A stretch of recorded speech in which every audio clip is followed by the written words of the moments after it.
Merci. Véronique?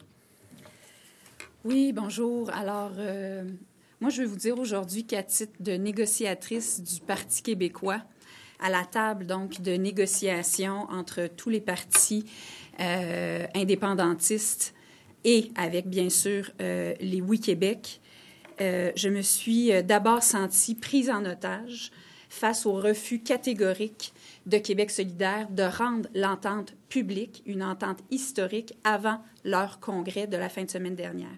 Mais maintenant, depuis 2 jours, je me sens profondément trahie. Trahie parce qu'ils ont maintenant renié leur signature, renié la signature de leurs 2 négociateurs, les désavouant du même coup et surtout torpillant une entente sans précédent pour le mouvement indépendantiste au Québec. Mais moi, comment je me sens? C'est bien peu de choses en comparaison avec comment se sentent tous les Québécois qui croient en l'indépendance du Québec. Tous les Québécois aussi qui auraient le goût d'être convaincus, qui auraient le goût de voir la pertinence, l'importance de ce projet-là. Et plus globalement, à tous les citoyens et les citoyennes qui croient dans la parole donnée, qui croient en l'importance de négociations de bonne foi, surtout sur des enjeux aussi fondamentaux que ceux dont on parle aujourd'hui. Renier sa signature, c'est un geste grave. Mais renier sa signature pour une entente aussi importante pour le mouvement indépendantiste, pour une cause qui touche d'une manière ou d'une autre chaque citoyen québécois, c'est très grave. Alors, aujourd'hui, on peut dire que Québec solidaire a raté un rendez-vous avec l'histoire du mouvement indépendantiste. Et moi, à titre de négociatrice, je demande formellement à Québec solidaire, à la direction de Québec solidaire, de dire toute la vérité, d'expliquer exactement ce qui s'est passé et d'arrêter les contradictions et les demi-réponses. Je demande formellement qu'ils nous disent et qu'ils expliquent à tous les Québécois ce qui s'est réellement passé. Je pense que nous le méritons après avoir investi autant de temps, d'énergie, de bonne foi dans ces travaux. Je pense que tous les partis indépendantistes le méritent, les Oui Québec le méritent. Je pense que tous les Québécois le méritent aussi. Alors, je leur demande formellement. J'ai ajouté un petit truc. Véronique et moi, le caucus du Parti québécois, l'exécutif du Parti québécois, les présidents régionaux du Parti québécois, nous sommes passés de la satisfaction à la stupéfaction pendant cet épisode. Lorsque nos négociateurs, Véronique, Alain Lupien, avec l'aide aussi de Gabriel Lemieux et de Philippe Dufort, nous annonçaient qu'il y avait des progrès réels, qu'il y avait une entente, une première entente, qu'on a ramené chacun dans nos instances, le Parti québécois, le Bloc québécois, Option nationale, Québec solidaire. L'instance de Québec solidaire, le comité de coordination, ils sont revenus avec le Bloc québécois voulait une petite modification, Québec solidaire voulait 2 petites modifications, on en a discuté, oui. On était d'accord avec ces modifications. Ça veut dire que le comité de coordination de QS avait dit, avec 2 petites modifications, ça va. On a dit oui parce qu'on les trouvait tout à fait légitimes et correctes. Et il y avait, autour de la table de négociation, une grande satisfaction. Et ils ont signé, pensant chacun qu'ils avaient des vrais mandats. Et nous, on avait un vrai mandat. Et là, quand on a vu ensuite, et évidemment, nous, on se disait, mais c'est extraordinaire. Les gens ne pensent pas qu'on peut s'entendre. Les gens pensent que c'est la chicane permanente dans le mouvement indépendantiste. Et voilà qu'on fait la démonstration de la possibilité de compromis réciproques. Il y a des choses là-dedans qui ne sont pas dans notre programme. On a fait un vrai compromis. QS a fait un vrai compromis, Option nationale aussi, qu'on pouvait, pour le bien commun, pour l'indépendance, s'entendre sous l'extraordinaire médiation de Claudette Carbonneau qui a rendu ça possible. Extraordinaire médiation. Et donc, de voir ensuite qu'un des acteurs prenait sur lui de refuser de rendre public et ensuite de menacer, de désavouer si on rendait public, là, on est tombé dans la stupéfaction. Et ça nous a révélé quelque chose sur qui mène à QS. Ce n'est pas les porte-paroles, ce n'est pas les négociateurs. C'est ce genre de politburo du comité de coordination où il y a des gens là qui sont les vrais patrons de QS et qui désavouent leurs négociateurs et qui disent aux porte-paroles de dire des choses qui ne sont pas vraies. Cette semaine, Gabriel Nadeau-Dubois, Manon Massé sont allés devant vos caméras et ont dit des choses qui ne sont pas vraies. Et on se rend compte que ce n'est pas des chefs, ce n'est pas des leaders. Ce sont des employés du politburo de QS. Et ils n'ont pas la permission de dire des choses vraies. Et là, on se rend compte que le problème à QS, là, parfois on parle de l'establishment des vieux partis, là, il est là, le problème. Et ça, on a vu ça dans cette discussion-là, et on s'est dit, et vous connaissez la volonté de Véronique d'arriver à des consensus et à des ententes, on s'est demandé, mais est-ce que ce sont des interlocuteurs valables? Ça veut dire que pendant qu'on parlait à Andrés Fonticchia et à Manon Massé et à Amir Kadir, et qui semblaient ouverts, volontaires, qui ont signé, on ne parlait pas à des gens qui étaient vraiment investis d'un pouvoir. Et quand on les entend maintenant à la télévision, ce sont des porte-paroles. Ce ne sont pas des leaders. Ce n'est pas à eux qu'il faudrait parler. Vous devriez poser des questions aux vrais patrons de QS, les membres du politburo, qu'on ne voit jamais nulle part. Nous, on est des leaders. On a des instances. On leur parle. On va au micro.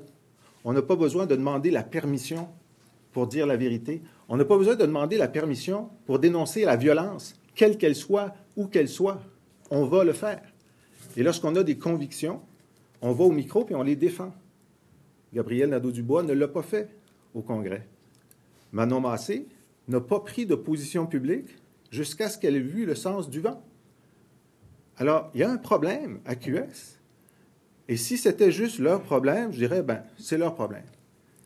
Mais là, ils ont fait très, très mal au mouvement indépendantiste dans un moment qui aurait dû être un moment d'unité, un moment positif, un moment mobilisateur. Est-ce que vous avez l'impression, j'essaie de trouver un meilleur résumé, mais j'en trouve pas, avez-vous l'impression que vous êtes devant un parti de tout croche? Bien, c'est clairement un parti qui a refusé d'abord la transparence. Quand vous avez une entente de principe signée par des négociateurs à une table des négociations, après, bien sûr, que chaque entité, chaque groupe de négo est retourné à ses instances nationales. Nous, on l'a fait, QS l'a fait, ON l'a fait, le Bloc l'a fait, et que tu reviens 2 semaines plus tard et que donc tu rapportes et que tu dis, voici, nous, ça nous va. On aimerait avoir 2 petites modifications. Ça va faire encore plus consensus si on a ça. Et que là, tout le monde dit oui, dans la joie et l'allégresse, signe, et qu'on en ait à parler de comment on va rendre ça public. Et qu'ensuite, on nous refuse 1 semaine après que ce soit rendu public tout le monde ensemble, et 2 semaines après, non seulement que ça soit rendu public tout le monde ensemble, mais que ça soit carrément pas rendu public. Ils ont carrément dit au Oui Québec 2 semaines. Pas le lendemain en se disant hey, « mon Dieu, on a outrepassé notre mandat ». Je vous interromps. Oui. Vous me répétez en fait ce que vous nous avez dit tantôt, la question que je vous pose, puis je peux la poser à M. Lisée. Est-ce que c'est un parti de tout croche? Je n'utiliserai pas ces termes-là, mais c'est sûr qu'ils n'ont pas démontré qu'ils étaient des interlocuteurs valables, fiables, en qui on pouvait faire confiance. Et est-ce que pour la suite des choses, on vous y reprendra à donner du pouvoir à un parti qui est, somme toute, marginal?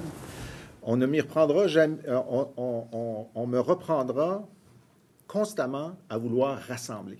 Constamment à vouloir rassembler et à démontrer par notre volonté sincère de rassemblement qu'il y a des gens qui ne veulent pas et qui donc ne peuvent pas porter l'espoir du Québec. Québec solidaire a démontré qu'il n'était pas digne de porter l'espoir du changement au Québec. Par leur absence de transparence, par leur reniement de signature, par les propos complètement injustes tenus pendant leur congrès, ils ont démontré ça. Il fallait le savoir. Il fallait le savoir. Parce que ce n'est pas ce que Françoise David, par exemple, projetait. Elle projetait le fait que le QS pouvait porter l'espoir. Maintenant, à cause de ça, l'effet secondaire de notre volonté de rassemblement, c'est la démonstration que QS ne peut pas porter l'espoir et s'est comporté comme le plus vieux de tous les partis, en refusant la transparence, en reniant la signature, en cachant des éléments à leurs membres au moment de la délibération, en ne se présentant pas au micro dans un moment historique, dans un moment charnière. Cette démonstration-là, il fallait la faire. Ce n'est pas ce qu'on voulait, mais c'est ce qu'on a devant nous.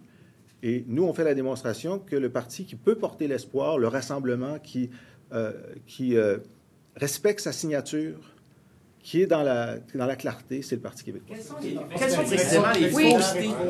précisément les faussetés que vous reprochez au porte-parole de Québec solidaire?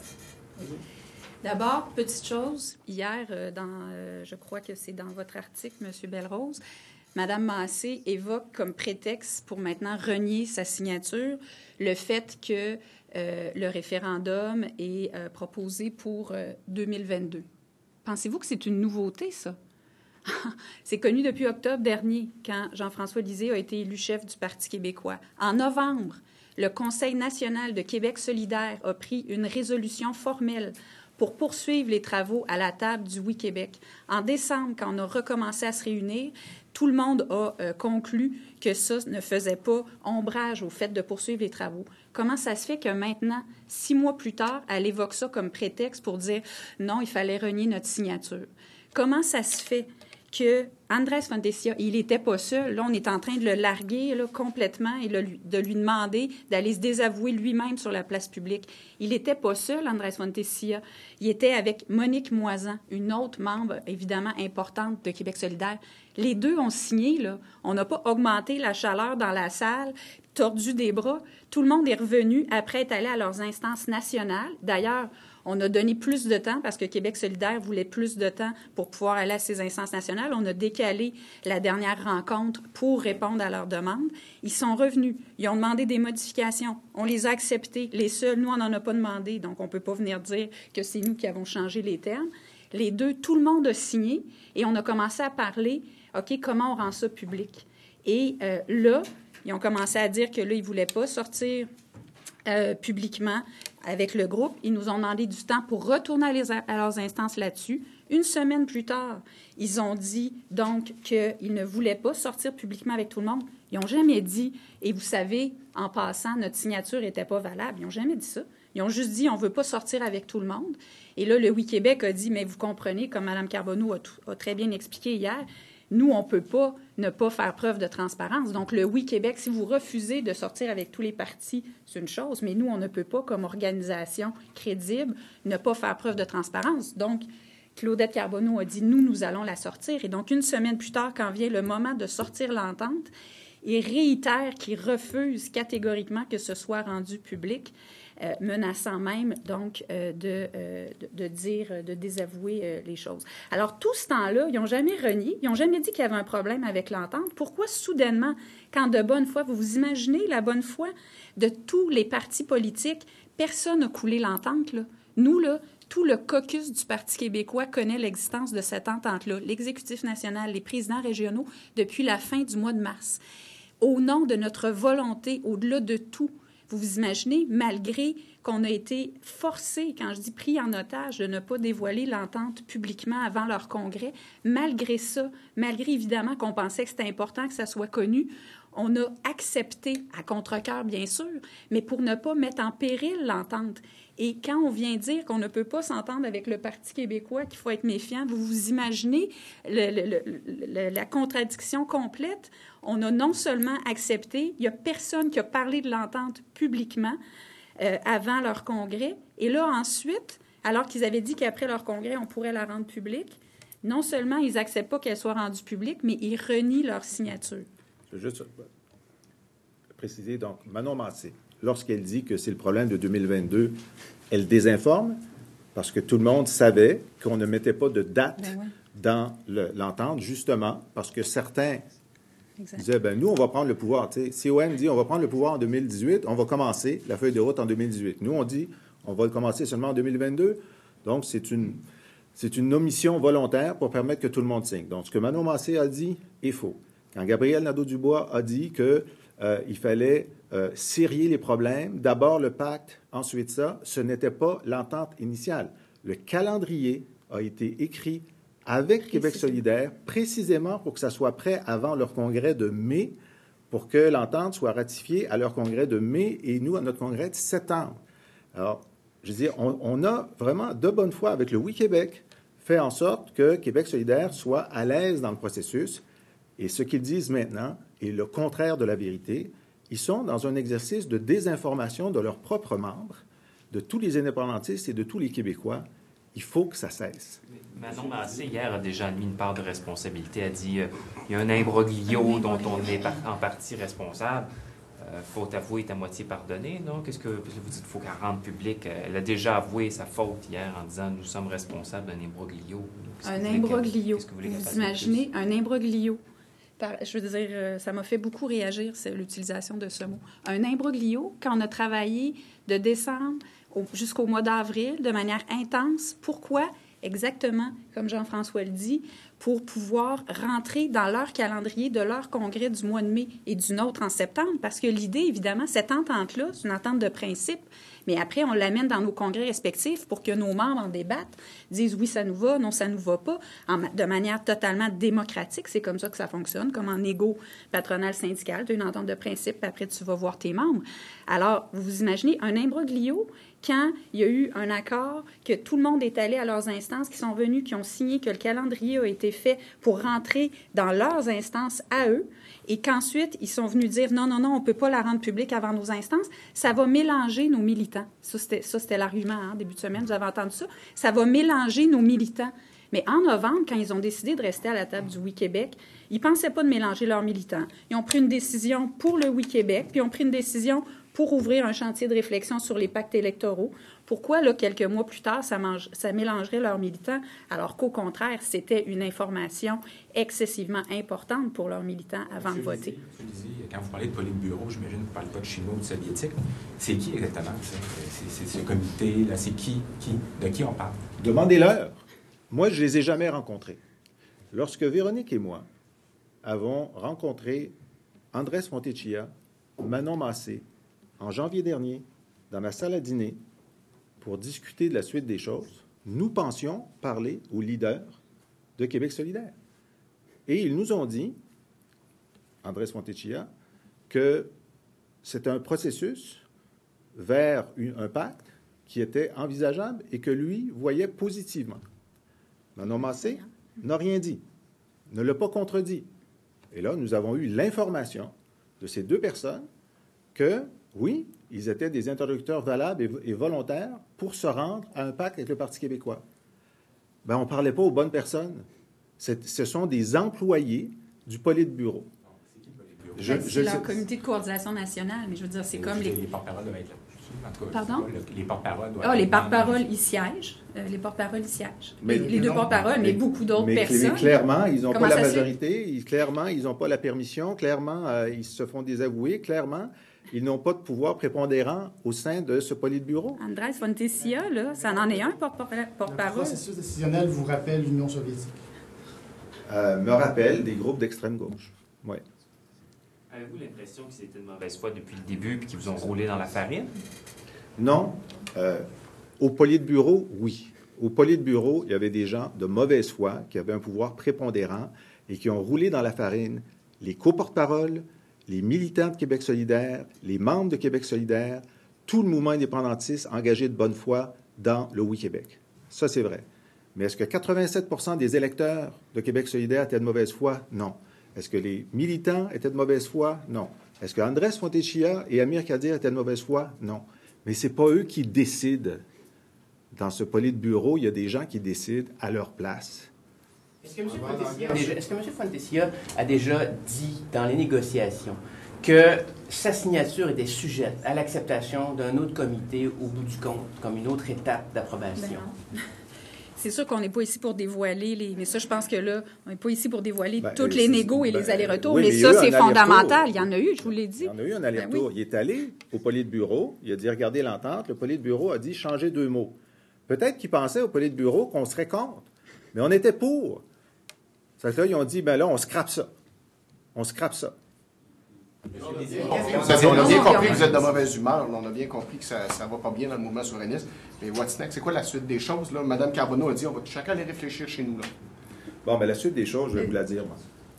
La suite des choses, c'est que on est dans la clarté. On sait maintenant que l'appareil de Québec solidaire est nuisible, à la fois au changement social et politique et au mouvement indépendantiste. L'appareil actuel de Québec solidaire est nuisible. Et on appelle tous les gens qui sont de bonne foi, qui sont l'immense majorité des gens à Québec solidaire, les militants, les membres, les électeurs, de venir dans le grand parti fondé par René Lévesque, avec des gens de toutes tendances qui veulent le changement social, le progrès social et économique et l'indépendance du Québec. Monsieur Lisée, qu'est-ce que vous dites aux électeurs dans Gouin? Le premier test, c'est Gouin. Il n'y a pas de candidat du PQ. Ils font quoi, les électeurs? Lundi, M. Nadeau-Dubois aura une victoire vide. Il aura une victoire vide. Okay? Elle est devenue vide à cause de la décision de QS de tourner le dos au rassemblement. S'il avait dit oui au rassemblement, il aurait une victoire significative. Mais maintenant, ce sera une victoire vide. Nous, on se tourne vers l'élection générale de 2018. Nous avons le devoir devant tous les Québécois qui sont indépendantistes, progressistes, qui veulent la fin du mouvement, la fin du régime libéral, d'incarner cet espoir-là. Et nous disons à ceux qui ont cru au Québec solidaire de Françoise David que ce Québec solidaire-là, l'appareil, n'existe pas. C'était un écran de fumée. Est-ce trahit l'héritage de Françoise David? Est-ce que Québec solidaire trahit l'héritage de Françoise David? Françoise David donnait de Québec solidaire une image de modération, de rassemblement, de gros bon sens. L'appareil de Québec solidaire démontre l'image inverse. Et c'est cette image-là, désormais, qui est la réalité. Moi, je parle de David qui a fait que ça a changé ou l'arrivée de M. Nadeau-Dubois? Je ne sais pas pourquoi, je ne sais pas comment, mais certainement, ce n'est plus le même visage. Et le visage qu'on voit maintenant, c'est le visage réel. Puis, moi, je comprends pour le Oui Québec, il n'est pas question de retourner à la table négocier avec Québec solidaire, où vous dites que c'est un parti intransigeant. Non, bien, écoutez, vous comprenez que la confiance est totalement anéantie. Là, quand vous négociez avec des gens de bonne foi pendant des mois, que vous arrivez à une entente de principe ratifiée, signée, que vous faites tous les gestes de bonne foi pour les accommoder, parce qu'ils vous disent que ça ne peut absolument pas sortir publiquement, tout ça, que la première chose qu'ils font après le Congrès, c'est pas de sortir l'entente publiquement, c'est de la renier. Donc, vous pouvez vous imaginer qu'effectivement, pour l'instant, nous ne retournerons pas. C'est à eux d'expliquer ce qui s'est passé encore une fois, pourquoi ils ont renié, pourquoi ils ont demandé tout ça, si aujourd'hui, ils renient ça. Mais surtout, moi, c'est sûr, écoutez, c'est certain qu'on est déçus. C'est certain qu'on est stupéfait. Et je pense que le mot est faible, de la tournure des événements, particulièrement des 48 dernières heures. Mais nous, on est, je dirais, plus combatifs que jamais, parce qu'il y a une réponse qui est très claire. Est-ce que Québec solidaire est un parti indépendantiste quand il torpille une entente aussi majeure pour le mouvement indépendantiste? Alors, parti indépendantiste. Là, on ne le sait plus. On le sait. Est-ce qu'il y a des indépendantistes à QS? Oui, bien sûr qu'il y a des indépendantistes à QS. Est-ce que le politburo de QS est indépendantiste? Je ne le sais pas, je ne les connais pas, je ne leur ai jamais parlé. Est-ce qu'ils ont aidé le mouvement indépendantiste? Non, ils ont nui. La pire chose à faire au mouvement indépendantiste à ce moment-ci, c'est ce que le politburo de QS a fait. Bon, maintenant, pour la suite des choses, il y a une entente qui est là. Nous, elle nous satisfaisait. Il y avait un équilibre des compromis dans cette entente. On accepte la recommandation de Mme Carbonneau. On met ça de côté pour l'instant.